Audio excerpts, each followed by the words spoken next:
نبی کریم صلی اللہ علیہ وآلہ وسلم نے فرمایا،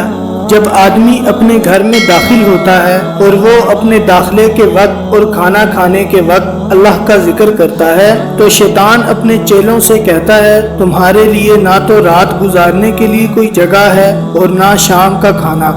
سیدنا ابو ہریرہ رضی اللہ تعالی عنہ سے روایت ہے، نبی کریم صلی اللہ علیہ وآلہ وسلم نے کبھی کسی کھانے میں عیب نہیں نکالا۔ اگر آپ نے اسے پسند کیا تو کھا لیا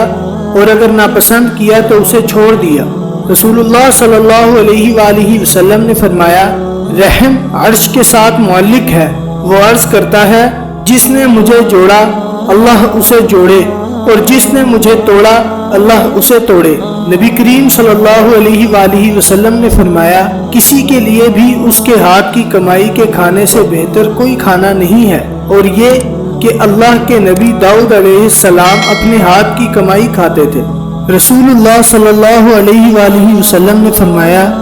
تم اللہ کی اس طرح عبادت کرو گویا کہ تم اسے دیکھ رہے ہو، ورنہ یہ عقیدہ لازماً رکھو کہ اگر تم اسے نہیں دیکھتے تو وہ تمہیں ضرور دیکھ رہا ہے۔ نبی کریم صلی اللہ علیہ وآلہ وسلم نے فرمایا، اپنی اولاد اور اپنے اموال کے لیے بد دعا نہ کرو، کہیں ایسا نہ ہو کہ تم کسی ایسی گھڑی میں اللہ سے دعا کر بیٹھو جس میں دعا قبول ہو جاتی ہے۔ سیدنا ابن عباس رضی اللہ تعالی عنہ سے روایت ہے کہ نبی کریم صلی اللہ علیہ وآلہ وسلم نے فرمایا، مظلوم کی بد دعا سے ڈرتے رہنا، کیونکہ اس کے اور اللہ کے درمیان کوئی پردہ نہیں ہوتا۔